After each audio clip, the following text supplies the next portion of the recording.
আপনাদের সঙ্গে আছে আমি খালেদ মহিউদ্দিন।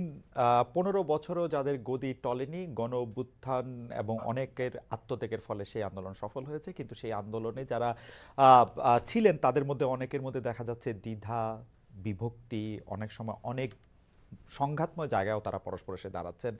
এই সময় অন্তর্বর্তী সরকারের সামনে কি বাস্তবতা দাঁড়িয়ে আছি আমরা, তা নিয়ে কথা বলার জন্য আমাদের সাথে রয়েছেন লেখক ও বিশ্লেষক ফাহাম আব্দুল সালাম। জনাব ফাহাম আব্দুল সালাম, আপনাকে আমাদের অনুষ্ঠানে স্বাগত জানাই। আপনি আমাদের সময় দিয়েছেন অস্ট্রেলিয়া থেকে, এটা একটা ডিফারেন্ট টাইম জোন, অনেক লেট, সেখানে আপনি আমাদের আন্তরিক কৃতজ্ঞতা এবং শুভেচ্ছা জানবেন। অসংখ্য ধন্যবাদ। আমাদের সাথে আরও থাকছেন অনুসন্ধানী সাংবাদিক জনাব জুলকারনাইন সাহেব। জনাব জুলকারনাইন সাহেব, আপনাকে অনেক ধন্যবাদ, আপনিও আমাদেরকে সময় দিয়েছেন, সেজন্য আপনাদের শুভেচ্ছা। থ্যাংক ইউ খালিদ ভাই। হ্যাঁ, হ্যাঁ, আমি অবশ্য প্রথম প্রশ্নটি আমি দু তিনটা প্রশ্ন আপনাদের দুজনকেই করতে চাই। আমি ফাহাম আব্দুল সালাম আপনাকে দিয়ে শুরু করতে চাই। যে ফাহাম, আপনি জানেন যে আজকে সেনাপ্রধান, এটাকে আমি কি বলবো, উনি পোশাকে ছিলেন কিন্তু উনার বক্তব্যের ক্ষেত্রে উনি নিজেও বারবার বলেছিলেন কিছুটা মনের কথা বলছি, কিছুটা যেহেতু রাওয়া ক্লাবে অবসরপ্রাপ্ত কর্মকর্তারাও ছিলেন, সে তাদের পরিবাররাও ছিলেন, তিনি কিছু কথা বলেছেন। আমরা সেই কথাগুলির ব্যাপারে আপনাদের একটু মতামত জানবো চট করে।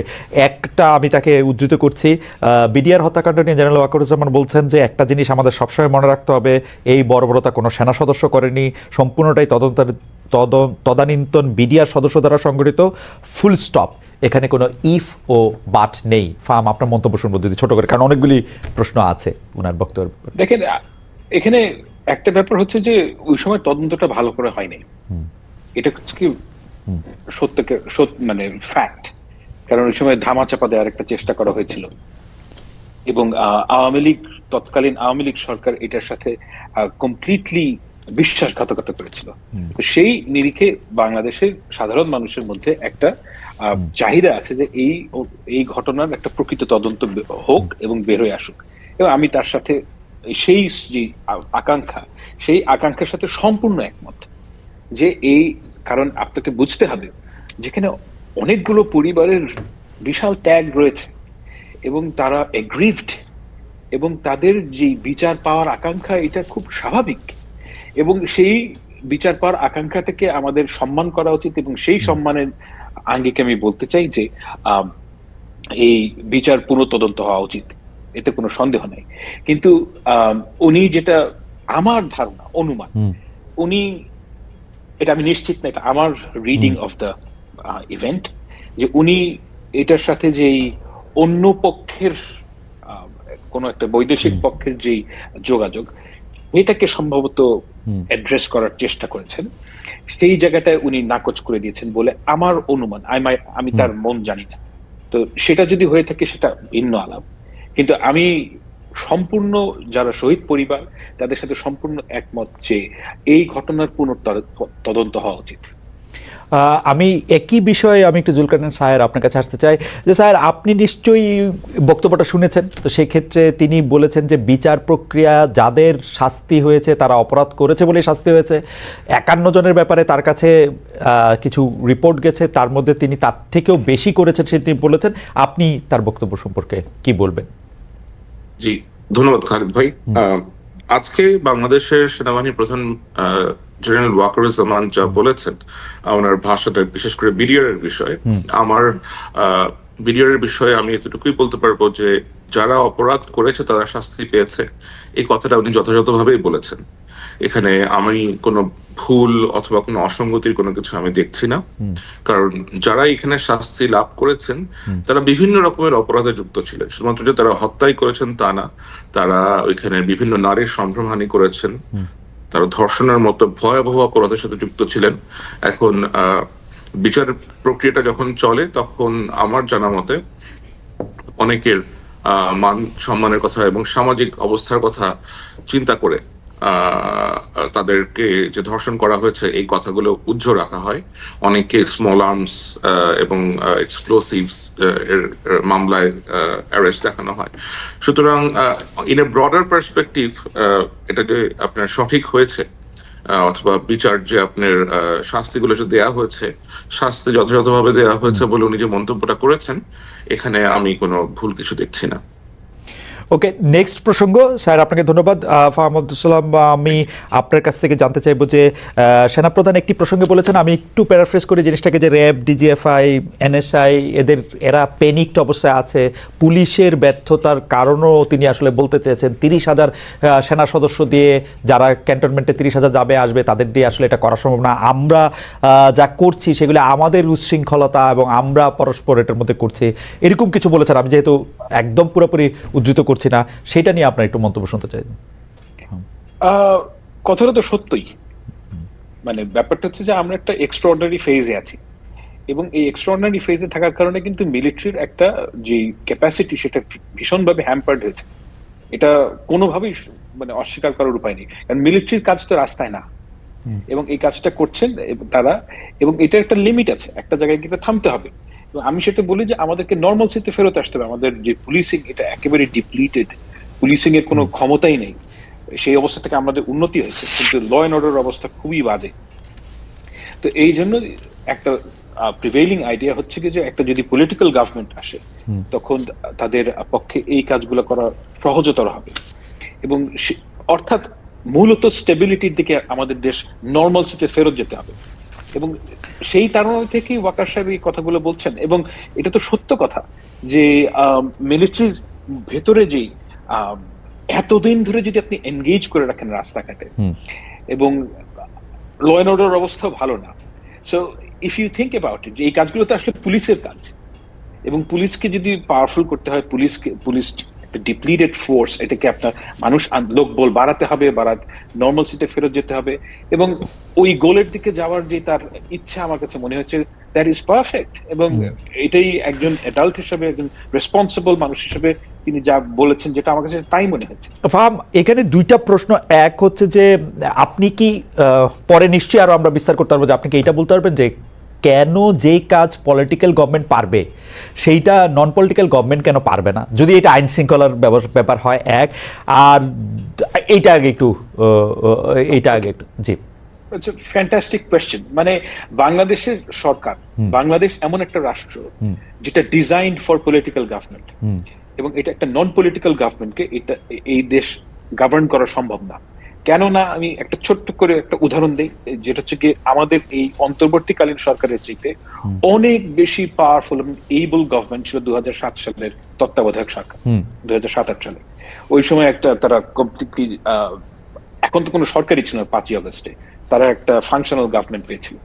অ্যান্ড ইয়েট আপনি চিন্তা করে দেখেন যে তাদের যে সরকারের লাস্টিং লেগেসি, একমাত্র লাস্টিং লেগেসি হচ্ছে কি ভোটার আইডি কার্ড।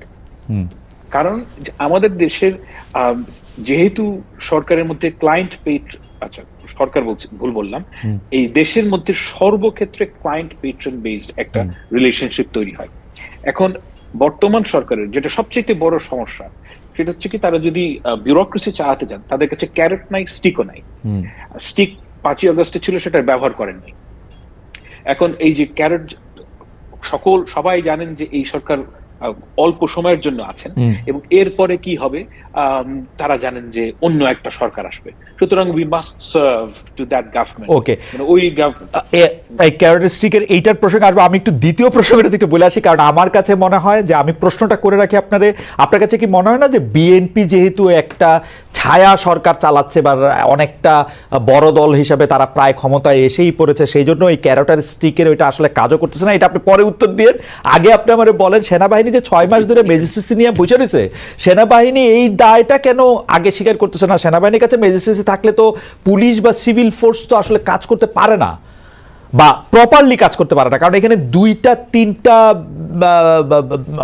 ক্ষমতার কেন্দ্র তৈরি হয়, এবং যেটা আসলে সেইটা তারা ধরে রাখছে কেন যদি না পারে, বা কি করছে? মানে আই ডোন্ট থিংক যে তারা ম্যাজিস্ট্রেসি পাওয়ার থাকলে ওইটা ইউটিলাইজ করতে পারে। মানে ম্যাজিস্ট্রেসি পাওয়ার যখন দেওয়া হয়, এটা একটা ভেরি শর্ট স্প্যান, ওই ইলেকশনের আগে ওই ধরনের সময় এটা এফেক্টিভলি ইউজ করা যায়। আই ডোন্ট থিংক যে আপনি এত লম্বা সময় ধরে, তাদের কাছে কোনো ইন্টেলিজেন্স নাই, আপনি তো এটা দেওয়া হচ্ছে। মানে you and I both know যে আমরা একটা এক্সট্রাঅর্ডিনারি টাইমের মধ্যে আছি, এবং এই টাইমের মধ্যে আমরা অনেক ধরনের জিনিস ট্রাই করছি যদি কোনোটা লেগে যায়। কিন্তু এই সেনাবাহিনীকে ম্যাজিস্ট্রেসি পাওয়ার দেওয়া একটা দেশের জন্য, দিস ইজ মানে এটা কোনো লাস্টিং সলিউশন না। ওকে, আমি স্যারের কাছে আসি। স্যার, দুইটা প্রশ্ন। আগে আগে আগে আগে পাটাতনটা একটু বলে নিই যে র্যাব, ডিজিএফআই, এনএসআই তারা প্যানিকটাসে আমরা নিজেদের সাথে মারামারি করে নিজেদের সর্বনাশ করতেছি। সেনাপ্রধানের বক্তব্যের প্রেক্ষিতে আমরা প্রশ্ন করেছিলাম যে পলিটিক্যাল গভর্নমেন্ট পারলে নন পলিটিক্যাল গভর্নমেন্ট কেন পারবে না, এবং ম্যাজিস্ট্রেসি পাওয়ার নিয়ে সেনাবাহিনী 6 মাস কি করলো, আসলে আমরা কি করতে দেখলাম বাগাড়ম্বর ছাড়া? ওকে, র্যাব, এনএসআই, ডিজিএফআই, বাংলাদেশ সেনাবাহিনী, এই বাহিনীগুলো প্যানিক অবস্থায় আছে। আমার মনে হয় এই কথাটা উনি বলেছেন যে কারণে, সেটা হলো যে আপনি দেখেন ইতিমধ্যে ডিজিএফআই এর সাবেক 6 জন ডিজিকে আপনার মানবতা বিরোধী অপরাধের কারণে এবং গুম খুনের সাথে জড়িত থাকার কারণে তাদের এগেইনস্টে গ্রেফতারি পরোয়ানা জারি হয়েছে। এখন এটা অবশ্যই বাহিনীর সকল সদস্যকে, যে সমস্ত সদস্যরা তখন যুক্ত ছিলেন, তাদের মধ্যেও এক ধরনের ভীতির সঞ্চার করেছে। এখন এটা শুধুমাত্র ডিজিএফ এর ক্ষেত্রে যে হয়েছে তা না, একই কনসিকুয়েন্স যে র্যাবে যারা আছেন, এনএসআই তে যারা ছিলেন, র্যাবে যারা ছিলেন এবং এই সমস্ত কর্মকর্তারা যারা নিজ নিজ বাহিনীতে ফেরত গিয়েছেন, তারা অবশ্যই সেখানে প্রশ্নের সম্মুখীন হয়েছেন। কারণ আমার জানা মতে আর্ম ফোর্সেস ডিভিশন একটা ইন্টারভিউ করে আগস্ট সেপ্টেম্বর মাসের দিকে, যেখানে তারা বিভিন্ন গ্যারিসন থেকে র্যাবে ছিলেন অথবা ডিজিএফআই তে ছিলেন, এনএসআই তে ছিলেন, এরকম সকল কর্মকর্তাদেরকে নিয়ে আসেন এবং সেখানে তারা কর্মকর্তাদের একটা লিস্টও তৈরি করেন যে কারা কারা এখানে যুক্ত ছিলেন গুম খুন হত্যার সাথে করেন। সুতরাং এটা যখন তারা জানতে পেরেছেন যে এরকম তালিকা অথবা এভাবে ইন্টারভিউ নেওয়া হয়েছে, এবং যেহেতু এগুলোর বিচার হচ্ছে এখন বাংলাদেশে এবং সেনাবাহিনীর ভেতরেও অনেকে প্রশ্নের সম্মুখীন হচ্ছেন, অনেকে সামরিক যে বিচার আদালত আছে, কোর্ট মার্শাল, এগুলা ফেস করার জন্য প্রস্তুতি নিচ্ছেন, তো অবশ্যই এটা একটা প্যানিক স্টেটে থাকাটাই বেশ স্বাভাবিক। এবং এছাড়া যখন বাইরে থেকে অথবা দেশের ভেতর থেকে, তো এখন তো ধরেন অনেকেই বিভিন্ন বিষয় নিয়ে আলাপ আলোচনা করছেন এবং এত বেশি মিস ইনফরমেশন, ডিসইনফরমেশন ছড়াচ্ছে যা এই বাহিনীগুলোর সদস্যদেরকে, তাদের পরিবারদেরকেও আতঙ্কিত করে তুলছে। আমার মনে হয় উনি এটাই বোঝাতে চেয়েছেন। ওকে, আমি ম্যাজিস্ট্রেসি এবং অন্য প্রসঙ্গটাতে পরে আসতেছি। আমরা জানি যে আপনি আর্মি অফিসার ছিলেন, সাংবাদিকতা এসছেন, সাংবাদিকতার নাম করেছেন দুনিয়া জোড়া, এবং কিন্তু তারপর আপনি গর্ব নিয়েছেন যখন মানব জমিনে আপনার নামে একটা বাইলাইন ছাপা হয়েছে, কারণ এটা বাংলায় ছাপা হওয়া একটা বাইলাইনের মধ্যে প্রথম, সেজন্য আপনিও একটু কংগ্রেচুলেশন জানবেন, কারণ আমি প্রিন্টে কাজ করেছি, আমি জানি যে বাইলাইনটার একটা মজাটা কিরকম। কিন্তু এটা নিয়ে আমার একটা প্রশ্ন আছে স্যার, যদি অনুমতি দেন তাহলে একটু করি প্রশ্নটা। সেইটা হচ্ছে যে আপনি এখানে অনেকগুলি নাম লিখেছেন, পরিচালক অমুক, ডিডি তমুক, কিন্তু যখন কোনো অফিসারের নাম আপনি লিখতে গেছেন তখন একজন ব্রিগেডিয়ার জেনারেল। এইটার কারণটা কি? মানে অফিসারের জন্য কি আপনার আলাদা একটা ভ্রাতৃত্ববোধ? না, আমি কখনোই বাংলাদেশ সেনাবাহিনীর অফিসার ছিলাম না। আমি অফিসার হিসেবে প্রশিক্ষণ নিতে গিয়েছিলাম, যেটা আমি শেষ করতে পারিনি। That was not rightly addressed. আর আপনার প্রশিক্ষণ শেষ হওয়ার আগে আপনি বেরিয়ে আসছেন, সরি, ক্যাডেট অবস্থায় আপনি বেরিয়ে আসছেন, জি। ওকে, তো ওই ব্রিগেডিয়ার সাহেবের নাম কেন নেওয়া হয়নি? কারণ ব্রিগেডিয়ার সাহেবের নাম আমাদের কাছে ক্লিয়ার করা হয় নাই। আমি আমার যে সূত্র আছে, সূত্র মাধ্যমে সূত্র নামটা বলতে চায় নাই, আগ্রহ প্রকাশ করে নাই, বাট আমি জানার চেষ্টা করেছি and I was not very sure যে ওই ব্যক্তি কিনা। সুতরাং যে ব্যক্তি কিনা তার নাম আমি কিভাবে, কিন্তু পরিচালকদের যাদের আপনি নাম দিয়েছেন তাদের ব্যাপারে বা উপপরিচালক, সহকারী পরিচালক, তাদের ব্যাপারে আপনি শিওর ছিলেন মোটামুটি? ওকে, হ্যাঁ, মোটামুটি শিওর ছিলেন তাদের ব্যাপারে, যাদের পরিচালকদের নাম, তাদের ব্যাপারে মোটামুটি শিওর ছিলাম। হ্যাঁ, ওকে, আমি আবার একটু ফাহাম আপনার কাছে আসি। যে ফাহাম, আমি বিএনপির কথা বলতেছিলাম যে এখন যে আসলে সরকার থেকে আসলে কাজ করতে অনেকে পারতেছে না, কারণ আসলে কে ক্ষমতা আসবে না আসবে, সেইটা কি বিএনপি এরকম একটা ভাইব দিচ্ছে যে তোমরা ইউনূস সরকারের সাথে মোটামুটিভাবে কাজ চালায় যাও, আমরা আসলে ঝাঁপাই পড়ে কাজ করো, বিকজ তোমরা আমাদের লোক এবং আমরাই আসতেছি ক্ষমতায়? না, ইটস নাথিং লাইক দ্যাট। মানে ব্যাপারটা হচ্ছে যে বাংলাদেশের মানুষের একটা নিজস্ব আন্ডারস্ট্যান্ডিং আছে সকল অর্গানাইজেশনের ভেতরে।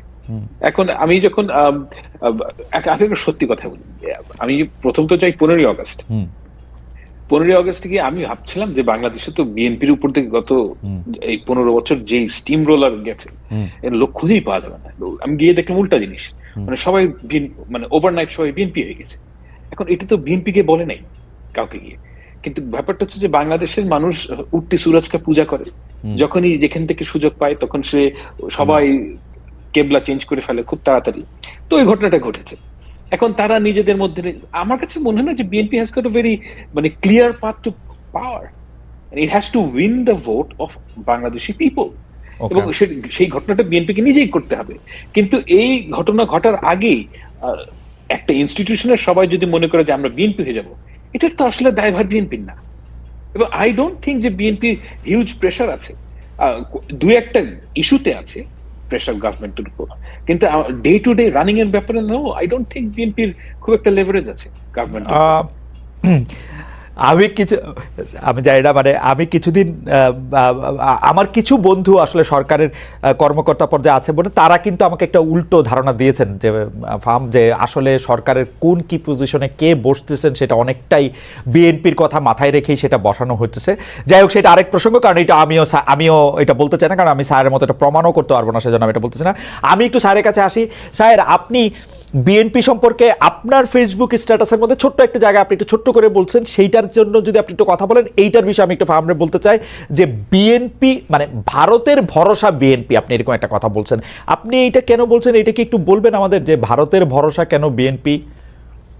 এটা আসলে আমি বলি নাই, এটা একজন বিশিষ্ট ব্যবসায়ী জনাব এ কে আজাদ, যিনি একজন সাবেক এমপি ছিলেন, আওয়ামী লীগ সংশ্লিষ্ট, ফরিদপুর থেকে ইলেকশন করেছেন, তার মালিকানাধীন একটা পত্রিকা আছে দৈনিক সমকাল, সমকালের একটা মতামত।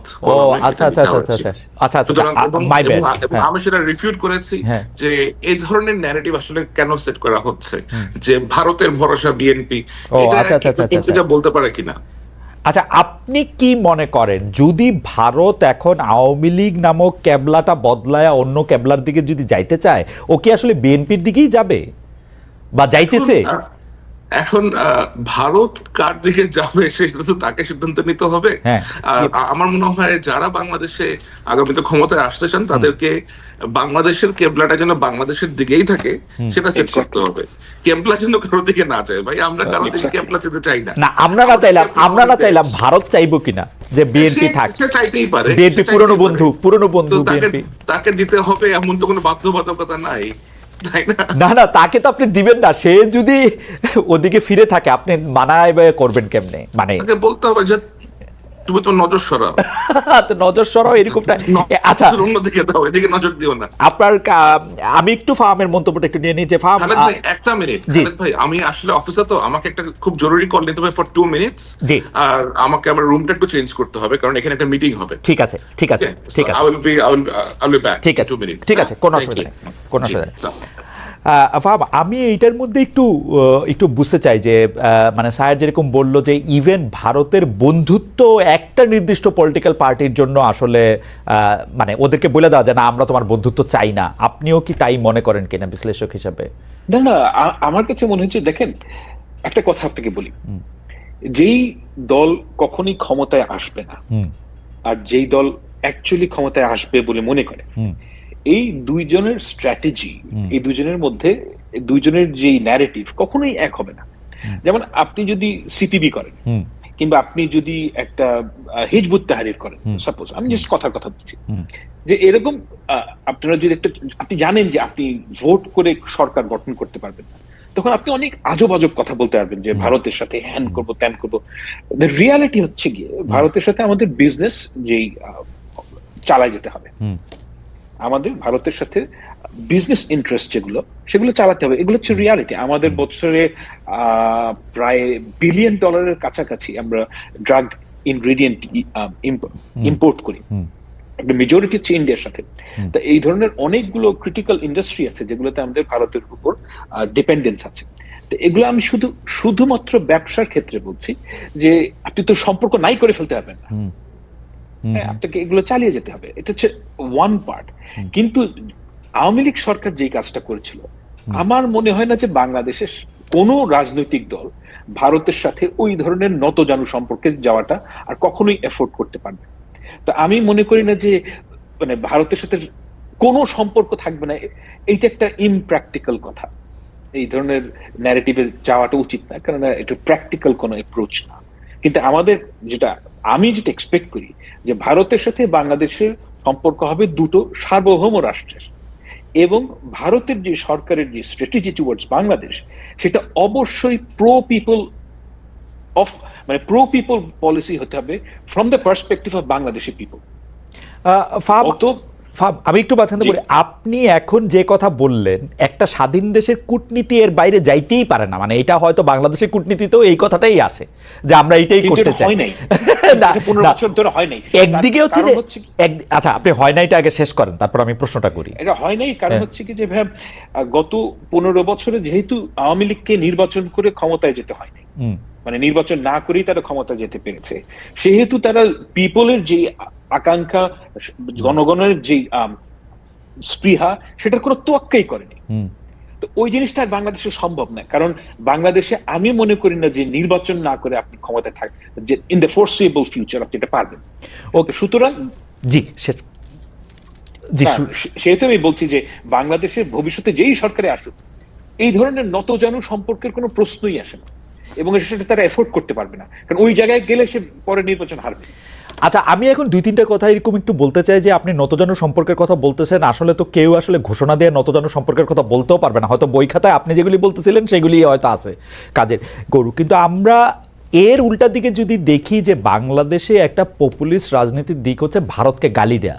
সেটা আপনি জনপ্রিয় হইতে গেলে আপনি ভারতকে একটা গালি দিতে হবে, ভারতকে আপনার যেটা আপনি শুরু করছেন যে অনেক কিছু শেষ করে দিতে হবে, সেটা বলা। বিএনপির অবস্থানটা আসলে কি হবে? কেন আমি প্রশ্ন করতেছি, বিএনপির রাজনীতি তো এই 15 বছর বাদ দিলে আমি কিন্তু ভারতের গালাগালি বা ভারতকে ইঙ্গিত করে কথা বলা সেগুলি 2-1টা এরকম ছিল না যে তা না, ছিল।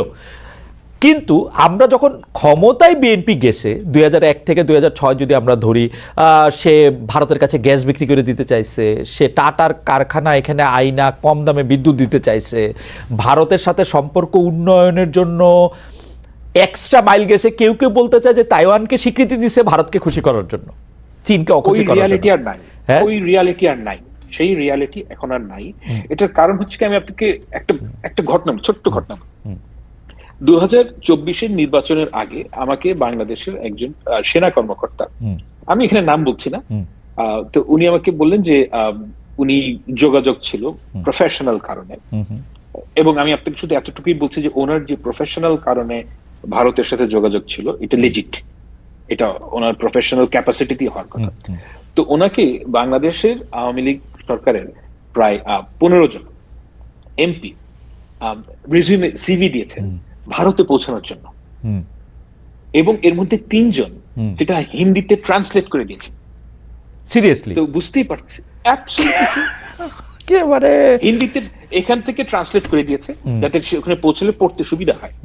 এখন আমি আসলেই মনে করি না যে বিএনপি, ধরা যাক যদি বিএনপির, আমি বিএনপির কিছু নেতাদের সাথে কথা বলেছি, আমার কাছে কখনোই মনে হয় না যে তারা প্রো ইন্ডিয়ান, তারা পরিপূর্ণভাবে প্রো বাংলাদেশী। কিন্তু তার মানে এই না যে আপনি ভেঙে ফেলবো, মানে আপনাকে রিয়েলিস্টিক হতে হবে। তো আচ্ছা, কথাটা যখন উঠলোই আমার কাছে কিন্তু সবসময়, মানে আমি এইটা আওয়ামী লীগের সময়ও আওয়ামী লীগের লোকজনরে, বিএনপির লোকজনরে সবসময় আমি এটা বলছি যে ভারত হয়তো আওয়ামী লীগের সাপোর্ট করে, কিন্তু ভারতের এই জুজুর ভয়টা বোধহয় আওয়ামী লীগে বেশি দেখায়, এটাকে একটা জুজু করে ওরা হয়তো এটা দেখায়। তাইলে এটা সত্যি, মানে ভারতে সিভি পাঠাইতে হইতো হিন্দিতে ট্রান্সলেশন কইরা? আচ্ছা, পাঠাতে হতো কিনা এটা আমি জানি না, কিন্তু পাঠানো হয়েছে। আচ্ছা, মানে তাহলে আমি একটা জিনিস বলি যে আপনার কাছে কি মনে হয় এই জুলাই আগস্টের আন্দোলনের সময় ভারত তার ওই যে ব্লেসিং, সেই ব্লেসিং এর হাতটা একটু সরাই নিছিল শেখ হাসিনার উপর থেকে? না, আমি আগেও বলেছি যে লাইভ টিভিতে একটা বাজে শব্দ করে বলে ফেলেছি, তো যাই হোক, আপনার অনুমতি নেই বলছে, ফ্রম র ইট ওয়াজ এ ক্লাস্টার ফাক, as simple as that. তাদের ইন্টেলিজেন্স 100% ফেল করেছে। এটার কারণ হচ্ছে গিয়ে they took it very easily, they took it, মানে আমরা কিন্তু, আমি একা না, আর আমরা অনেকে ভারতীয় পত্র পত্রিকায় লিখেছি যে এই ঘটনাটা ঘটতে পারে। আমি নিজে লিখেছি, অনেক লিখেছে, এরকম আরো অনেকে লিখেছে যে বাংলাদেশে, এবং এখন থেকে না, বহু বছর ধরে, যে বাংলাদেশে ব্যাপকভাবে অ্যান্টি ইন্ডিয়ান সেন্টিমেন্ট তৈরি হয়েছে, এবং এই অ্যান্টি ইন্ডিয়ান সেন্টিমেন্ট তৈরির মূল কারণ হচ্ছে গিয়ে ভারত একটা অবৈধ ফ্যাসিস্ট রেজিমকে ব্লাইন্ডলি সাপোর্ট করছে। এবং এই কথা ইন্ডিয়ানরা তো শোনেই নাই। এবং সেই সাথে তাদের যে ইন্টেলিজেন্স, এটা কোনো আমি মনে করি না খুব একটা এফিশিয়েন্ট। এটা আমি একটা কারণও আছে যে আমি বিভিন্ন সময় তাদের টক শোতে যারা তাদের বাংলাদেশ এক্সপার্ট তাদের কথা শুনি, ইউ উইল নট বিলিভ যে তারা কোন লেভেলের ইগনোরেন্ট।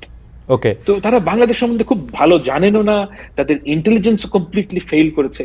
এবং আমি মনে করি না যে ভারত আওয়ামী লীগের উপর থেকে হাত উঠিয়ে নিয়েছে, এটা কমপ্লিটলি হোম গ্রোন আন্দোলন এবং এই অভ্যুত্থানের কারণে তারা পরাস্ত হয়েছে। সায়ের ফিরে আসছে, আমি শুধু এই প্রশ্নটা করে রাখি, এটা সায়েরও আসলে একটু আমি জানতে চাইবো যে মানে ধরেন আমরা থিওরিতে ফেলি, মানে আসলে ইদানিং হয়েছে কি এমন সব কমেন্ট আসে এবং কাইটা কুইটা এমন কি প্রশ্নের যে কি, কিন্তু আমি প্রশ্নটা এরকম করতে চাই যে যদি আমি ধৈর্য নেই যে আপনি যে শব্দটা বিউটিফুল শব্দটা ব্যবহার করে বললেন জুলাই আগস্টে যেটা করছে, তো সেইটা কি 15 বছর ধরে কি তারা এটা সফল হইতেছিল? 15 বছর ধরে কি তারা তাগো আয়ত্তে ছিল? আইসা এই পয়েন্টে আইসা এটা ব্যর্থ হইল। স্যার আমরা কথা বলতেছিলাম যে ইন্ডিয়া আসলে শেখ হাসিনার উপর থেকে তার ব্লেসিং এর হাতটা সরাই লইছিল কিনা, যেই কারণে জুলাই আগস্ট না, এটা আপনি একটু পরে করেন, আমি একটু ফাহামরে জিগাইলো এই ঘটনাটা যে ফাহাম আপনার কাছে কি মনে হয় যে আগে সফল ছিল পরে সফল হয় এই পয়েন্টটা হিসাবে ব্যর্থ হয়েছে? এখানে আমি দেখেন ভাই, আমি আপনাকে একটা এইখানে কিছু কথা বলা যায়, ঠিক আছে বলি, আমি একটু রিস্ক নিয়ে কথাটা বলি। রিস্ক নিয়ে কথাটা বলা মানে মানুষের শোনাও দরকার। সেটা হচ্ছে কি, আমার সাথে একজনের কথা হচ্ছিল যিনি ভারতের, সরি ভারত না, আমি বলছি যে বাংলাদেশের ইন্ডিয়ার সাথে যেই গ্যাস এবং মানে এনার্জি ডিল এটার সাথে যুক্ত ছিলেন। তো উনি আমাকে একটা খুব ইন্টারেস্টিং পার্সপেক্টিভ দিয়েছেন। বলে আপনারা মনে করেন যে এই সময় কিভাবে ঘটনাটা ঘটতো, এটা এগেইন আমি কিন্তু এটা তার ভার্সনটা বলছি, এটা সত্য কি মিথ্যা জাজ করার ক্ষমতা আমার নাই, আমি শুধু তার ভার্সনটা আপনাকে বলছি, কিন্তু এটার মধ্যে ইনস্ট্রাকশন আছে, এটা ইন্টারেস্টিং। তার ভার্সন অনুযায়ী যে ভারতীয় যারা কর্মকর্তা ছিলেন তারা এই ডিলগুলো করতেন কিভাবে, যে বাংলাদেশিরা গিয়ে বাংলাদেশিদের সাথে ডিল করবে, গভর্নমেন্টকে প্রেসার দিবে থ্রু ইন্ডিয়া। ওকে, এবং তার ভার্সন অনুযায়ী যে এটার মধ্যে যে যারা এই এখানে উপস্থিত যারা মানে ভারতীয় কর্মকর্তা অর্থাৎ হাই কমিশন, তারা এটা আদৌ গভর্নমেন্ট ব্যাকড কিনা কেউ জানে না। তো এখানে একটা সিন্ডিকেট তৈরি হয়েছিল। এখন এই সিন্ডিকেট যে তৈরি হয়েছিল এটার আপনাকে কি ইঙ্গিত করে? আমার কাছে আমার রিডিং হচ্ছে, যদি এই ভার্সন সত্যি হয়ে থাকে, আমার কাছে মনে হয় যে এটা একটা ভেরি ডিসফাংশনাল থিং এবং এখানে একটা অর্গানিকলি একটা সিস্টেম তৈরি হয়েছিল যেখানে বাংলাদেশের লোকেরা মনে করতো যে ভারতের blessing, which is actually not ভারতের ব্লেসিং, এখানে ফাইন্যান্সিয়াল লেনাদেনাও হয়তো হতো। এবং মানে অ্যাবসলিউটলি মানে ও ভারতের লোকজনের ঠেকাটা কি, এটাই আমি আসলে বুঝতে চেষ্টা করতেছিলাম যে মানে ঠেকাটা কি। এবং আপনি ফাইন্যান্সিয়াল লেনদেনের কথাটা বলতেছিলেন, আচ্ছা আপনি শেষ করেন তারপরে, সরি। এখন এই লেনাদেনা যদি কি অভ্যস্ত হয়, আপনি চিন্তা করেন, আমি ওনার ভার্সনটা সত্য বলে ধরে নিচ্ছি ফর ওয়ান সেকেন্ড, এবং আপনি চিন্তা করেন যে আমি একজন ইন্ডিয়ান 30-35 বছরের সরকারি কর্মকর্তা, আমি বাংলাদেশে কাজ করতে এসেছি। কাজ করতে এসে দেখছি যে আমাকে ফ্ল্যাটারিং আচরণ করা হচ্ছে আমার সাথে, এবং আমাকে পয়সা দেওয়া হচ্ছে শুধু ফাঁকর মারার জন্য। তা আমি তো এতে ইন্টারেস্ট হবই। ওকে, তাই না? যে আমার কথা যদি আপনার পয়েন্ট পরিষ্কার। আমি একটু স্বামীর কাছে জানতে চাই, স্বামী আমার ইয়াটা হচ্ছে যে 15 বছর ধরে আওয়ামী লীগকে ভারত সাপোর্ট করতেছিল, সেই সাপোর্টটা জুলাই আগস্টে সরাই নিছিল কিনা? 15 বছর ধরে ভারত আওয়ামী লীগ সরকারকে যে সাপোর্ট করছিল সেটা তারা অবশ্যই জুলাই আগস্টে সরায় নেয় নাই। এটা যদি আপনি একটু দেখেন, কারণ জুলাই আগস্ট পরবর্তী সময়ে বাংলাদেশে বিভিন্ন রকমের পরিকল্পিত স্যাবোটাজ করার চেষ্টা করা হয়েছে। তারা যদি সেগুলো সরায় নিত তাহলে তো তারা এই স্যাবোটাজ গুলো আর করার চেষ্টা করতো না। আর যদি ব্লেসিং সরায় নিত তাহলে তারা হাসিনাকে বা গ্রহণ করতো কেন? বিশ্বের কোনো দেশ তো তাকে গ্রহণ করতে রাজি ছিল না। গ্রহণ করছে কি, বন্দি করে রাখছে, কি আর করছে? না, বন্দি করে রাখলে তাহলে সে কথা বলতেছে কেমনে? কত তো ফোনই করতেছে, সামনে আসে না। না, সে সামনে আসে না, তার লজ্জা লাগে নাকি? সে কেন সামনে আসে না সেটা সে বলতে পারে। এটা একটা ভালো শব্দ বলছেন। যাই হোক, আরেকটা যে তার চেহারা এখন সে দেখাবে না, যে বিকজ তার কয়েকদিন আগে তো সে বলছিল হাসিনা পলায় না, হাসিনা যায় না, কয়েকদিন পরে তো নিজেই বাকছে এখান থেকে। আচ্ছা ঠিক আছে, তাহলে আপনিও প্রায় একই মত। আপনার কাছে একজন, মানে আমরা আসলে দর্শকদের অনেক মতামত পাচ্ছি, একজন আপনার কাছে জানতে চেয়েছে স্বামী, যে খালেদ ভাই সামি ভাইকে জিজ্ঞেস করেন, উনি ওয়াকারকে নিয়ে বিভ্রাট হয়েছে, এর আগে পোস্টে বলেছিলেন, এখন উনি জেনারেল ওয়াকারের ভুল ত্রুটিগুলি পয়েন্ট আকারে দেখিয়েছিলেন, হুট করে উনার স্ট্যান্ড চেঞ্জ কেন? আমরা আসলে আমার স্ট্যান্ড চেঞ্জ হয় নাই। আমার স্ট্যান্ড বিভিন্ন রিসার্চ করার পরে, বিভিন্ন স্টাডি করার পরে, বিভিন্ন রকম তথ্য উপাত্ত সংগ্রহ করার পরে আমি বুঝতে পেরেছি যে এই লোক বাংলাদেশের জন্যই এখন পর্যন্ত কাজ করে যাচ্ছেন। বাংলাদেশের কোন রকমের ক্ষতির কারণ উনি অন্তত হবেন না, বরঞ্চ দেশটাকে একটা স্থিতিশীল পরিস্থিতিতে পৌঁছানোর জন্য তিনি একেবারেই চেষ্টা করে যাচ্ছেন। এটাই আমার কাছে একেবারে ভেতর থেকেই আমি এরকম তথ্য উপাত্ত এগুলো সবকিছু আমি পেয়েছি।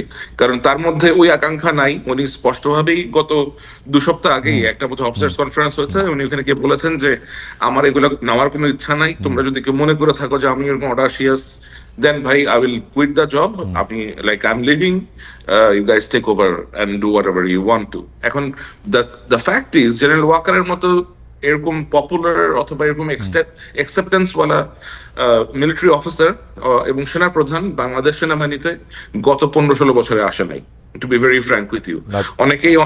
অনেকেই বলবে যে হ্যাঁ এই জনপ্রিয় ছিল, ও জনপ্রিয় ছিল।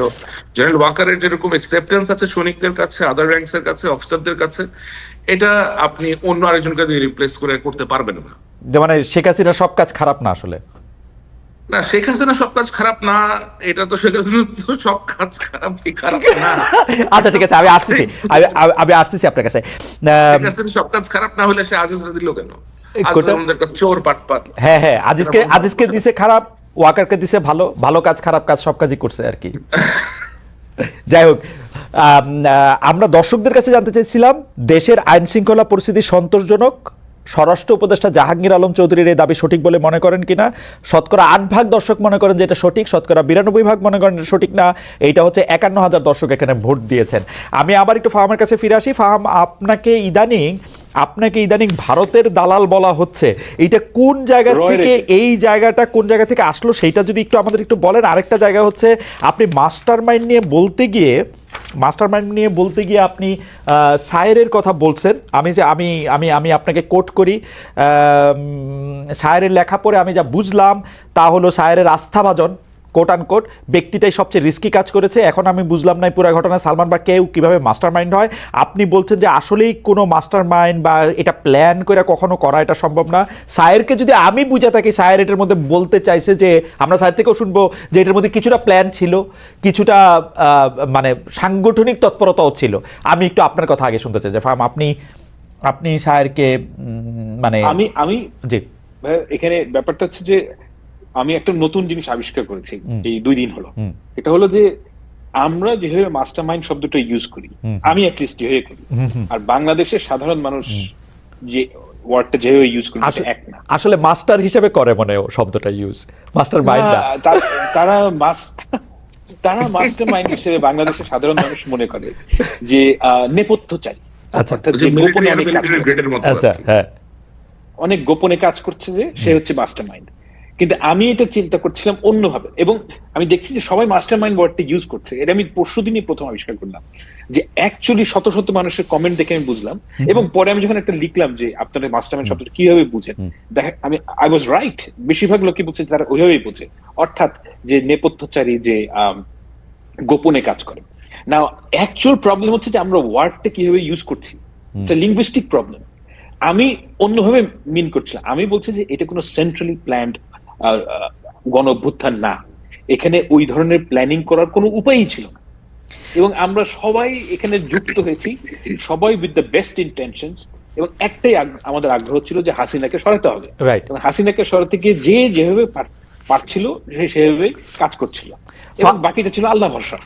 ফাহাম, আমি আপনার সাথে তো বিতর্ক করে পারা মুশকিল, আপনার সাথে বুদ্ধি দেওয়া পারা মুশকিল, তো সেই জন্য আমি একটু সরলভাবে আপনার সাথে জিনিসটা বলি। আমি এখন দেখতেছি যে ধরেন ক্রেডিটটা কার এইটা বিশ্লেষণ করতে আমাদের অনুসন্ধানী সাংবাদিক সহ অনেকে চেষ্টা করতেছে যে আসলে ক্রেডিটটা কার, আমরা ক্রেডিটটা কারে দিব সেইটা আমরা দেখতেছি নতুন দলের মধ্যে আসলে কারা যাবে। এখন আমি যদি বলি ফাহাম আব্দুল সালাম এই পুরো ক্রেডিট জিনিসটারই নস্যাৎ করতে চাইতেছে হচ্ছে এই কারণে, কারণ বিএনপির এখানে আসলে খুব বেশি ক্রেডিট নাই। যদি ক্রেডিটের প্রশ্ন সামনে আসে বিএনপি আসলে খুব বেশি পয়েন্ট পাবে না। তো সেই জন্য বুদ্ধিমান ফাহাম যেটা করতেছেন সেটা হলো ক্রেডিটটারই বাতিল করে দিয়ে এটাকে গয়রহ করে না। জুলাই আগস্টকে 15 বছরে নিয়ে যেতেছেন। ব্যাপারটা এরকম কিনা আপনি যদি একটু নো বলতেন। No no no no no আমি তো সব জায়গায় বলি যে ক্রেডিট হচ্ছে কি আমাদের এই ছাত্র নেতাদের এবং তরুণদের, বাংলাদেশের সকল যারা এটাতে পার্টিসিপেট করেছে। আমি and I deeply feel for it, মানে আমি এটা কিন্তু কথা বলার জন্য বলছি না। আমি মানে নাহিদকে সাথে যখন দেখা হয়েছে, মাহফুজের সাথে যখন দেখা হয়েছে, I always say that যে I'm profoundly I feel আসলেই কৃতজ্ঞতা বোধ করি, আই ফিল প্রোফাউন্ড গ্র্যাটিটিউড। কিন্তু আমি যে কথাটা বলছি যে ওই সমস্ত চালাকির থেকে আমি বলছি না কথাটা, আমি বলছি যে এটা তো আসলেই এটার এই যে আন্দোলনের যে স্পিরিট, এটা বাংলাদেশের সকল মানুষের মধ্যে ছিল এবং সবাই এটার মধ্যে পার্টিসিপেট করছে। এবং আপনি যদি বলেন যে মানে কার অবদান সবচেয়ে বেশি, আমি তো মনে করি শহীদদের অবদান সবচেয়ে বেশি, যারা মারা গেছেন। কারণ তারা যদি মারা না যেতেন সেক্ষেত্রে কিন্তু এই আন্দোলনটা মানে ওই গ্যালভানাইজড হতো না। ওকে, তো জি শহীদদের তো এখন বিএনপি এটার সাথে মানে বিএনপি এটার সাথে আছে কি নাই আমি এভাবে দেখি না জিনিসটা। তবে এটা সত্য কথা যে বিএনপির কিন্তু অনেক মানুষ এতে মারা গেছে, বিএনপির অনেক কর্মী এখানে মারা গেছে এবং অনেক কর্মী এতে আহত হয়েছে। This is a fact. আমি একটু স্যারের কাছে জানতে চাইবো যে স্যার আপনি অনেক খাটাখাটনি করে মানে যেটা ধরেন আপনার ছাপানো পিস না সেইটার জন্য যে এত খাটনি কোনো সাংবাদিক করতে পারে, মানে আমি সোশ্যাল মিডিয়াতে এক লাইন লিখতে আমার মানে আমি জানি না, মানে আমার কাছে মনে হয় যে আমি যদি লিখি এটা তো আমার কাগজের জন্য লিখবো বা কোনো কিছুর জন্য লিখবো। তো সেটা যে আপনি করলেন এইটার ক্ষেত্রে আপনার উদ্দেশ্যটাকে আপনি যে আসলে দেখাইতে চাইলেন যে এদের মধ্যে থেকে কেউ আসল হিরো, এইটা যে দেখাইতে চাওয়া এইটার কারণটা কি আসলে? আসলে খালেদ ভাই আমি এখানে এটা দেখাতে চাই না যে এখানে আসল হিরো কে, এখানে I wanted to set the record straight. এই জিনিসটা আসলে আমার ধন্যবাদ যে আপনি আমাকে এটা বলার সুযোগ করে দিয়েছেন। আমার তো আসলে ধরেন আমি এটা যতটা কাছ থেকে দেখেছি ধরেন 24-25 তারিখ থেকে, এর আগেও আমাকে দুই এক জায়গা থেকে অ্যাপ্রোচ করা হয়েছিল যে যদি এরকম কিছু হয় will we be in a position to give this guys any shelter or not. তো সিচুয়েশনটা আসলে যেদিকে যাচ্ছিল, এটা একটা ছাত্র আন্দোলন ছিল, বৈষম্য বিরোধী ছাত্র আন্দোলনের স্টুডেন্টদের ডিমান্ড ছিল কোটা বিরোধী আন্দোলনটা এক সময় এটার ট্রেজেক্টরি সেট হয় শেখ হাসিনার পতন হিসেবে। তো এখানে ধরেন এক একজন এক একটা রোল প্লে করেছে। যে রিক্সাওয়ালা অথবা যে ফেরিওয়ালাটা রাস্তাতে বোতল আপনার ওই ওয়াটার ডিস্ট্রিবিউট করেছে সেও কিন্তু এটার একটা স্টেক হোল্ডার, সেও কিন্তু এখানে একটা রোল প্লে করেছে। You just can't ignore that. So এখানে আজকে এসে বলতেছে আমি এটা করেছি, কালকে এসে বলছে আমি এটা করতেছে, পরশু অমুক বলছে যে না এই তিনজন এটা করতেছে, আবার এই দুজন এটা করতেছে। ভাই এটা it was not a single effort, it was a coordinated effort by a lot of people. Everybody participated, student লিডাররা পার্টিসিপেট করেছেন, সাধারণ লোকজন পার্টিসিপেট করেছে, সাংবাদিকরা পার্টিসিপেট করেছে, হিউম্যান রাইটস অ্যাক্টিভিস্টরা পার্টিসিপেট করেছে, পলিটিক্যাল পার্টি মেম্বাররা পার্টিসিপেট করেছে। এখন তো এখানে এই ক্রেডিট নামার এখানে কোনো কিছু নাই। তো লাইক আপনি এখানে একজনকে সামনে এনে দিবেন, এটা আমার কাছে বেশ না, কিন্তু স্যার আপনি তো এটা বলতেছেন কিন্তু আপনার লেখা পড়ে কি আমরা 3-4টা নাম সামনে পাইলাম না? ধরেন আপনি লেখা পড়লে আপনি যে কথা এখন বললেন সেই কথার তো এন্টিথিসিস মনে হচ্ছে আমার কাছে লেখাটা। কারণ সেটা আপনি লেখাতে যেটা পড়েছেন সেটা একটা বিশ্লেষণ ধর্মী লেখা আপনি আমার কাছ থেকে পেয়েছেন। পুরো জিনিসটাই টাইম আওয়ার ধরে ধরে ডেট ধরে ধরে আমি সম্পূর্ণভাবে ন্যারেট করেছি, কখন কি হয়েছে, কে কখন কি বলেছে। এখন তখন যারা যে কথা বলেছে, এখন তারা আমি দেখতে পাই যে তাদের মুখে কথার ফুলঝুরি উঠতেছে আর কি। যে একজন তখন বলছে না আমরা এক দফা দিব না, আমরা 9 দফা নিয়েই থাকবো। আরে তুই এক দফা তখন না দিলে তো লাইক হাউ সেটা উইল গো, এটা তো ওরা বোঝাইতে হবে।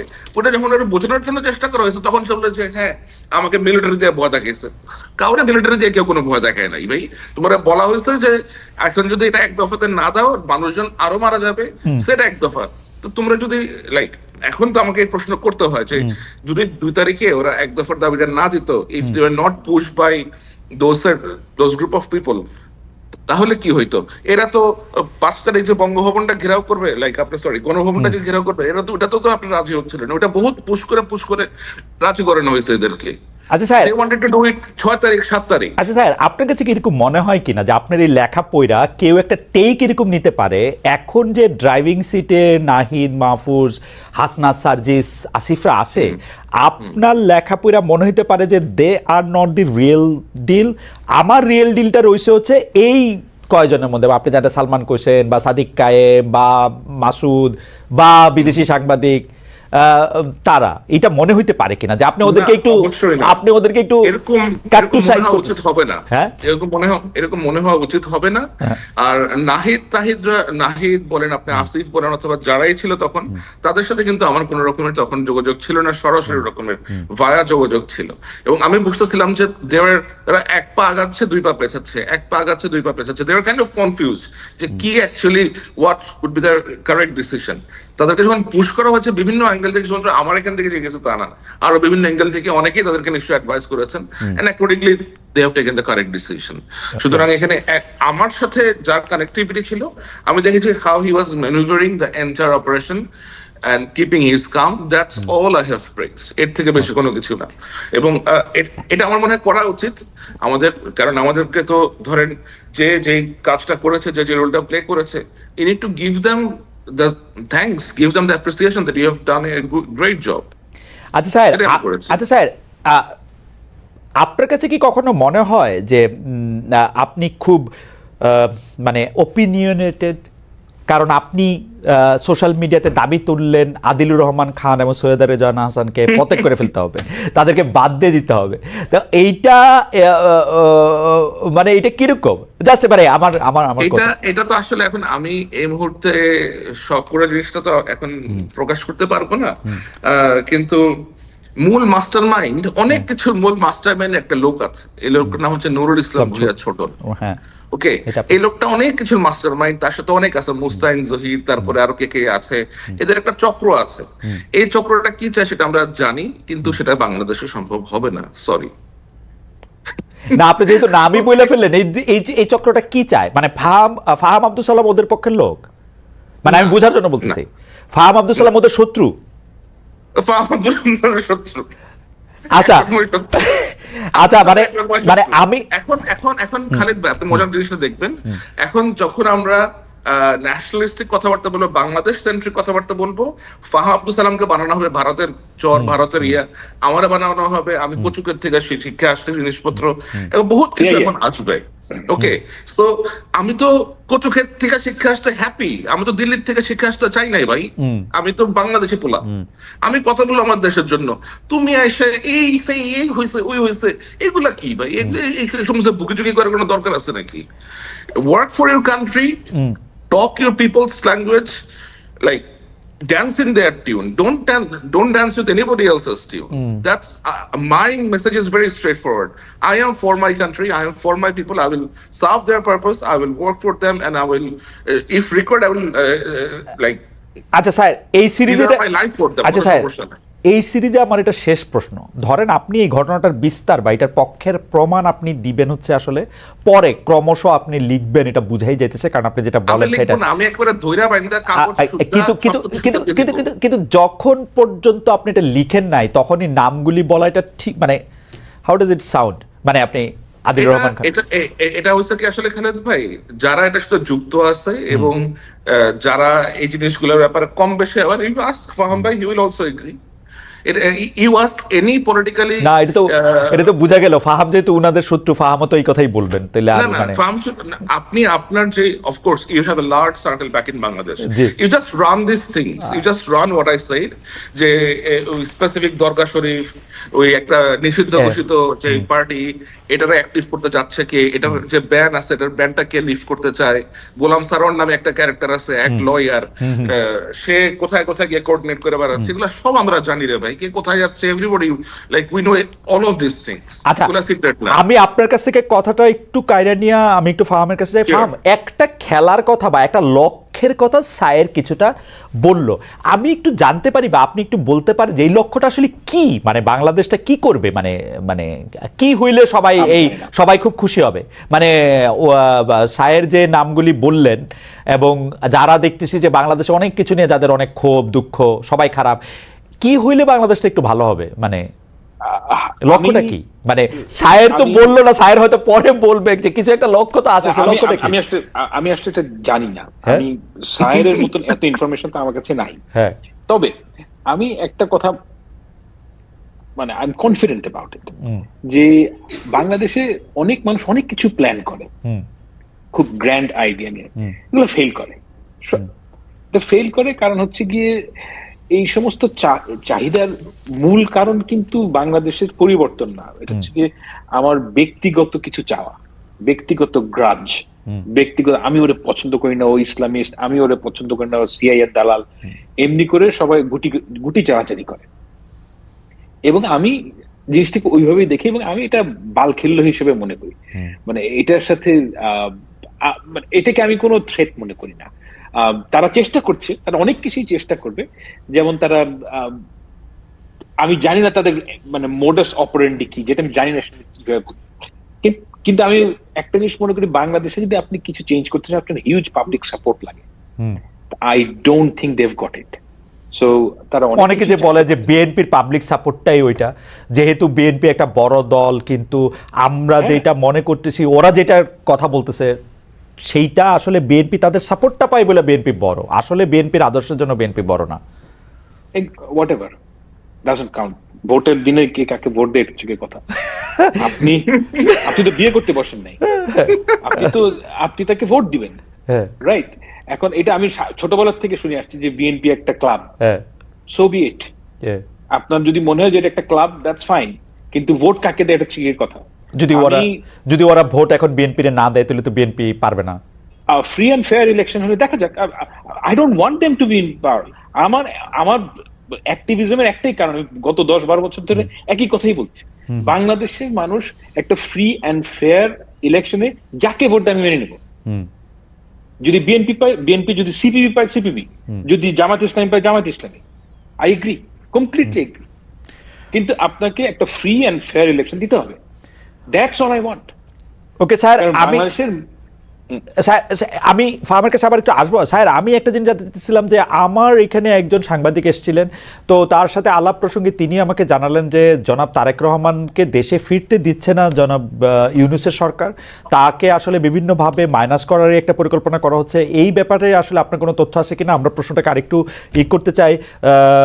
জনাব তারেক রহমান দেশে ফেরাটা কবে ফিরবেন, এখনই ফেরা উচিত কিনা, তিনি কোনো কিছু আশঙ্কা করতেছেন কিনা? আমি আসলে আই হ্যাভ নো আইডিয়া উনি কি প্ল্যান করতেছেন, অথবা কারণ আমার তো এটা থাকাও স্বাভাবিক না আসলে। কিন্তু আমি বিভিন্ন ভাবে বিভিন্ন সূত্রে যা জানতে পারি অথবা যা বুঝি যে বিশেষ যে গোষ্ঠী আছে সেই গোষ্ঠী বাংলাদেশে সহসা নির্বাচন হোক এটার পক্ষে তারা না। তারা চান বাংলাদেশের যে অবস্থায় বর্তমানে আছে অন্তর্বর্তী সরকার, এটাই আরো দীর্ঘায়িত হোক, অন্তত 2-3 বছর আরো দীর্ঘায়িত হোক, এবং তারপরে তারা একটা অবস্থাতে গিয়ে নিজস্ব একটা সুবিধা মতো পর্যায়ে পৌঁছে তারপরে তারা ইলেকশনটা দিতে চান। এবং তাদের ইলেকশন কন্ডাক্ট করতে তাদের কাছে অবশ্যই প্রথম বাধা হচ্ছে মূল যে পলিটিক্যাল পার্টিগুলো আছে, বিএনপি, জামাত, গণ অধিকার পরিষদ এবং অন্যান্য যে সমস্ত লাইক আপনার লিডারশিপ আছে তারা, সুতরাং অবশ্যই তারা তো চাইবেন না যে মিস্টার তারেক রহমান বাংলাদেশে যাক, বাংলাদেশে গিয়ে উনি ওনার লোকজনের সাথে ইনভলভ হোক। তো তার ফেরা ঠেকাতে অবশ্যই অনেকের অনেক রকমের তৎপরতা থাকতে পারে, বাট আমি নিশ্চিত না যে এরকম কোনো তৎপরতা আছে কিনা। বাট আমি বিএনপির লোকজনের কাছ থেকে আমি যতটা জানি যে উনি যথেষ্ট ইন্টারেস্টেড বাংলাদেশে ফেরত যেতে। ওনার মায়ের চিকিৎসা এখনো চলছে ইউকেতে, তো উনি হয়তো নিশ্চয়ই ওরকম একটা সুবিধাজনক সময় বাংলাদেশে ফেরত যাবেন। মানে এই প্রশ্ন ফাহাম যখন আরেকবার আসছিলেন, ফাহামকে আবার করছিলাম যে ফাহাম সে সময় একটা উত্তর দিয়েছিলেন যে এটা তো আসলে দেশের সকল ফোকাস ওদিকে চলে যাবে, কিন্তু দেশের সকল ফোকাস ওদিকে গেলে তো যাওয়াই তো উচিত মনে হয় এখন এই হানাহানি পারস্পরিক কাদা ছোড়াছড়ির মধ্যে। আপনার কাছে কি মনে হয় যে মানে উনি, আমার মনে হয় হি উইল লিভ, লাইক আমার মনে হয় he will travel to Bangladesh, খুব শীঘ্রই বোধহয় উনি যাবেন বাংলাদেশে। ফাহামকে এটার একটা এক লাইনে কিছু বলবেন যে আপনার কি মনে হয়? আমার তো মনে হয় উনি যাবেনই অবশ্যই, কিন্তু কখন যাবেন এটা তো বলা খুব দুরূহ, কারণ এই মুহূর্তে তো ওনার মার চিকিৎসা চলছে। আর উনি বাংলাদেশে যাওয়াটা এটা একটা ঘটনা ঘটবে, তো আমার কাছে মনে হয় না যেটা হুট করে হওয়া সম্ভব। মানে উনি যদি প্ল্যানও করেন, হুট করে হওয়া এটা সম্ভব নয়। উনি তো আর আমার প্রোফাইলের মানুষটা যে আমি টিকিট কেটে চলে যাব। ওকে, আচ্ছা আচ্ছা, বুঝতে পারছি। মানে ওনার বোধহয় এখন আরো 2টা মামলা আছে, এখনো বোধহয় ওনার আরো 2টা মামলা পেন্ডিং আছে, এরকম কিছু একটা মামলা পেন্ডিং থাকলে তো আরো বেশি করে যাওয়া উচিত। কারণ হচ্ছে যে আপনি তো আপিল করতেছেন মামলা কোয়াশ করার জন্য, মামলার যে আসলে গ্রাউন্ডই নাই সেটার ক্ষেত্রে মিনিমাম আপনাকে আসলে কোর্টের সামনে হাজির হইতে হয় গত অন্যায় বলার জন্য। এইটা যে উনি অ্যাটর্নি জেনারেল ফাইল দিয়ে পাঠিয়ে দিয়েছেন এটা ঠিক হইতেছে না, আই এম টেলিং ইউ। এটা উনার হাজির হয়ে এগুলিকে বন্ধ করা উচিত। একদিন আসলে একদিনে উড়ে যাবে সব, যেটা হলো আমার আন্ডারস্ট্যান্ডিং, সরকার যদি বাধা না দেয়। দুটো মামলাতে বোধহয় তার ওনার সাজাও হয়ে আছে, বোধহয় কোন একটা মামলাতে সাজা হয়ে আছে। সাজা তো বাবর সাহেবেরও হয়েছিল, কিন্তু মানে ওগুলি তো আসলে যাই না। আচ্ছা সামি, যেটা নিয়ে আসলে আমরা কথা বলতে পারবো বা আমরা জানতে পারবো, ফাহাম যদি আমাদেরকে পরে জানান তাহলে হয়তো আমরা জানতে পারবো, নাইলে তার আমাদের পক্ষে জানা সম্ভব হচ্ছে না।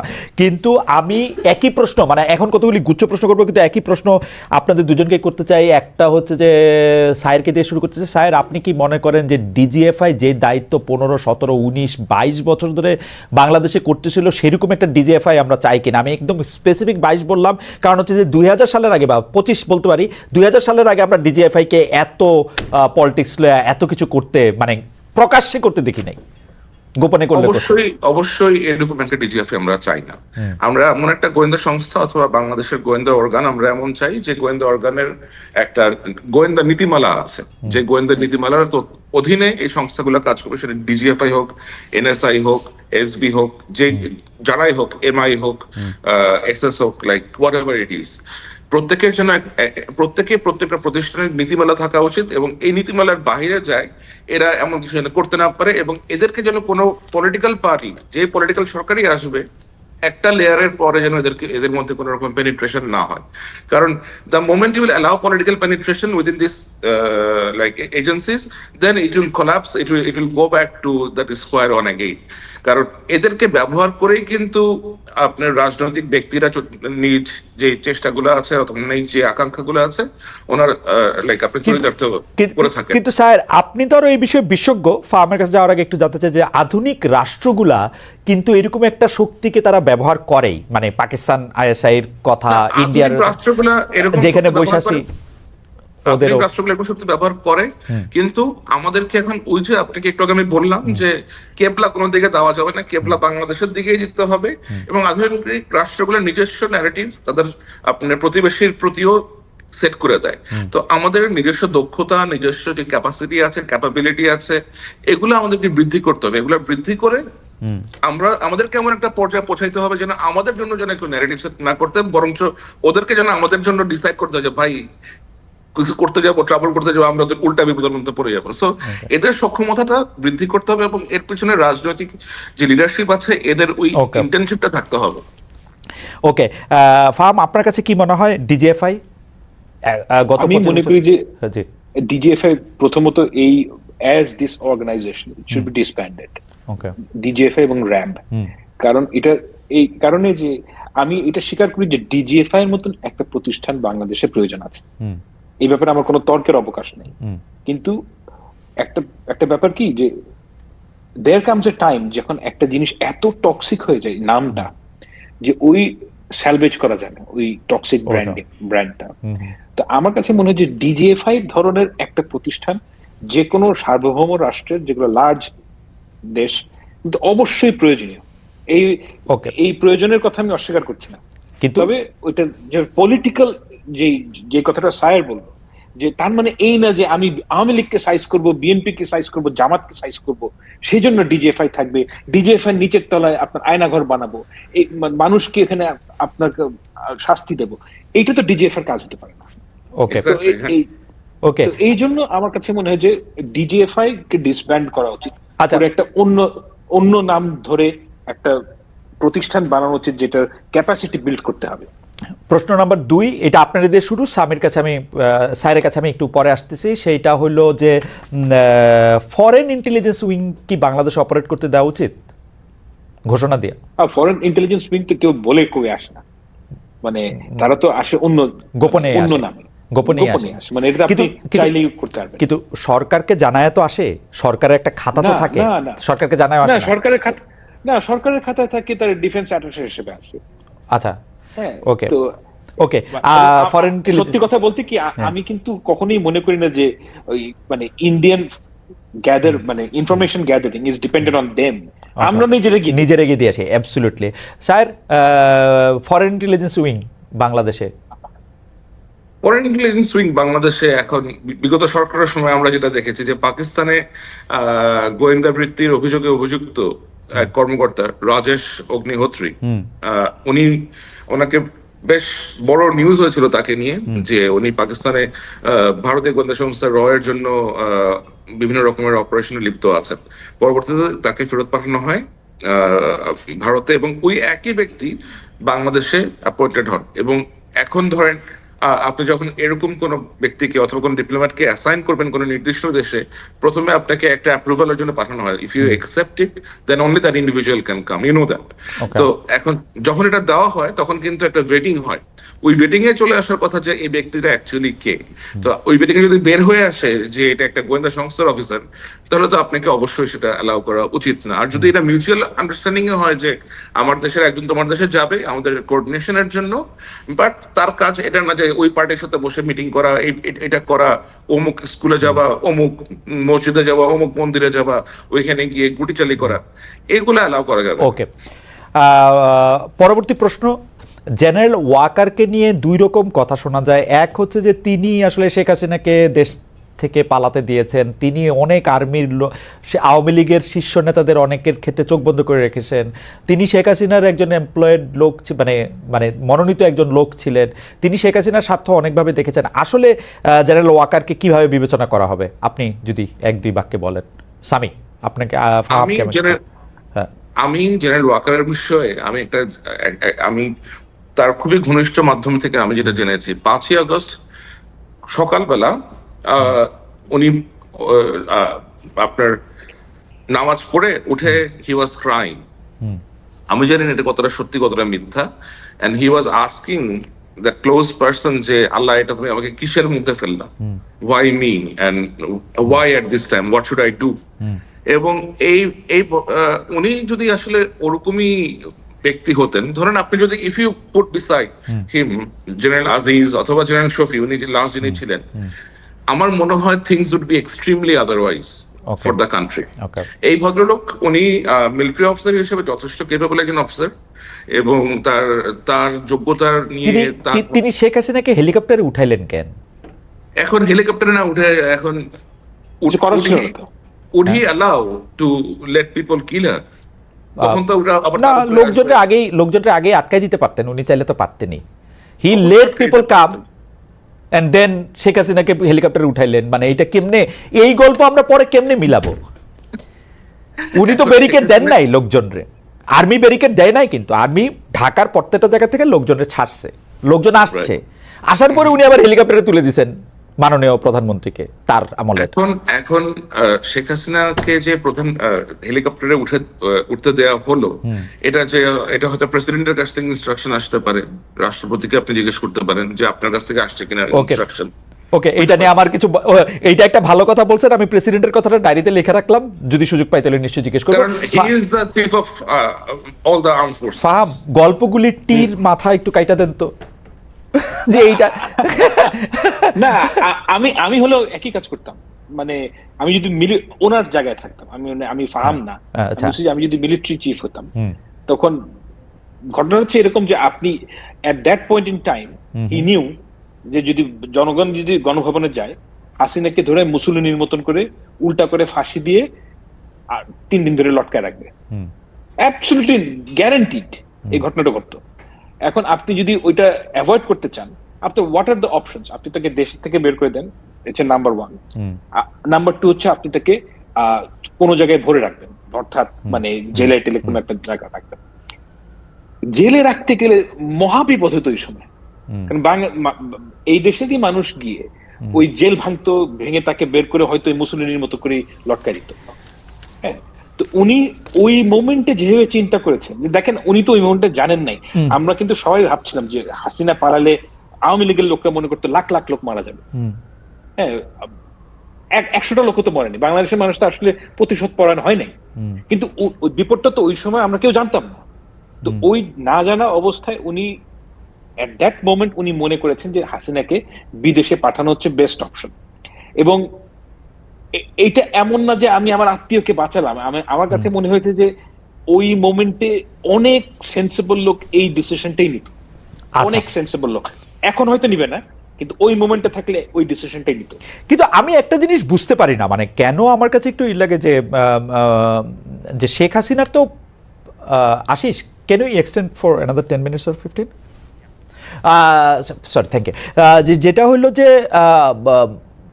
মানে শেখ হাসিনার তো ওই মুহূর্তে মাইরা ফেলতে কেউ চায় নাই, পদত্যাগই করাইতে চাইছে, তো সেনাপ্রধান গিয়া তাকে বলবে যে আপনি স্টেপ ডাউন। হ্যাঁ, না না, আমি 5 তারিখের ঘটনা বলতেছি না, যখন লোক আসছে, মানে মানুষ তো পদত্যাগ চাইতেছিল 3 তারিখ 4 তারিখ 1 তারিখ থেকে এক দফা যখন চালু হইলো, তো তাকে হেলিকপ্টারে উঠানোর থেকে তারা তো পদত্যাগ করানোটা সহজ ছিল না, মানে একজন যদি সেনাপ্রধান মনে করে this is the right thing to do. Because এইটা আমি কেন বলতেছি, এটা আমাদের দেশের জন্য একটা অসম্মানজনক কাজ হয়েছে, সবকিছুর জন্য তো সবকিছু মিলাই তো এটা একটা কেমন কাজ হয়েছে, সবকিছু মিলায়, মানে কোনটা, মানে পালায় যাওয়াটা, তারপরে হচ্ছে যে ওইখানে গিয়ে আবার প্যাক করাটা, সবকিছুই তো। হ্যাঁ, দেখেন Hasina is a psychotic character, you have to understand. আমার কাছে মনে হয় যে ওয়াকার সাহেব এটা জানেন যে হাসিনা হচ্ছে গিয়ে এমন একটা ক্যারেক্টার যে বিপদে পড়লে আপনার পা ধরে সালাম করবে, যেই বিপদ করে যে আপনার কল্লা কেটে দিবে। হ্যাঁ, তো এই এতটা অ্যাবসলিউটলি সে প্রচন্ড ভয়াবহ রকমের একটা মহিলা, ভাই আপনার ধারণা নাই কতটা pathetic. She is a complete psycho, মানে there is no doubt about it. So আপনারা দুজনেই বলতেছেন যে আপনারা দুজনেই বলতেছেন সাইকো, আপনি চিন্তা করেন ইলিয়াস আলীর মেয়েকে সে যখন মাথায় হাত রাখছে, she is in complete knowledge যে ইলিয়াস আলীকে হত্যা করা হয়েছে। এবং আমি আপনাকে গ্যারান্টি দিয়ে বলতে পারি, এই মুহূর্তে বলছি না, ব্যাখ্যা করছি না, তাকে ইলিয়াস আলী হত্যা হওয়ার পরের দিন গিয়ে জানানো হয়েছে যে ইলিয়াস আলীকে মারা হয়েছে। she knew it and yet সে তার কাঁধে হাত রাখছে। আমি অবশ্য মানে যেহেতু আমি জানি না, সেহেতু আমি একটু মানে এটার একটা ভাবতে চাই যে এটা অন্য কিছু হইতে পারে, মাথায় হাত রাখার সময় হয়তো জানতে পারে না, আমি এটা ভাবতে চাই, যাই না, আমি ভাবতে চাই না।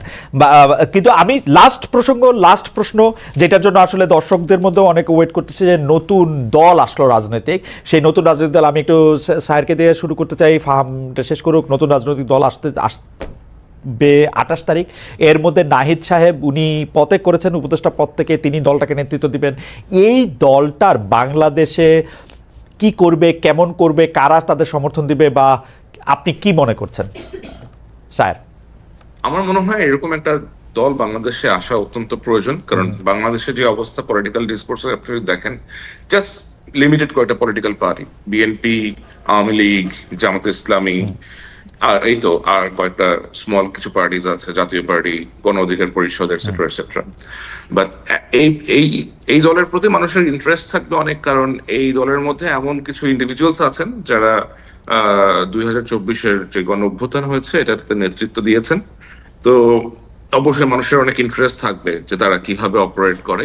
আমার এক্সপেকটেশন ওইটাই থাকবে যে তারা যেন দলের মধ্যে দলের কলেবর বৃদ্ধি করার জন্য কোন গুপ্ত সংগঠনের ব্যক্তিদেরকে তাদের সাথে করে অ্যাটাচ না করেন এবং এমন কোন কর্মকাণ্ড না করেন যা বাংলাদেশের গণতন্ত্রের প্রতি হুমকি হয়ে দাঁড়ায়। এরা নতুন রাজনৈতিক দলটি যে দুইটা রাজনৈতিক দল বা তিনটা রাজনৈতিক দলের নাম আপনি বললেন তাদের থেকে আলাদা হবে বলে আপনি মনে করেন? I think time will say that. আচ্ছা, এটা টাইম বলে দিবে। আমি একটু ফার্মের কাছে যেতে চাই। ফার্ম, নতুন রাজনৈতিক দল সম্পর্কে আপনার একটু ধারণা এবং তারা অন্য রাজনৈতিক দলগুলি থেকে আলাদা হবে কিনা? প্রথমে আমি একটা কথা বলি যে এই তরুণ যে ছাত্র নেতা এরা আমার ভাই, আমি আই ফার্মলি বিলিভ ইট। এবং আমার সাথে নাহিদের যখন দেখা গেছে, I congratulated him, he told me যে this is going to happen.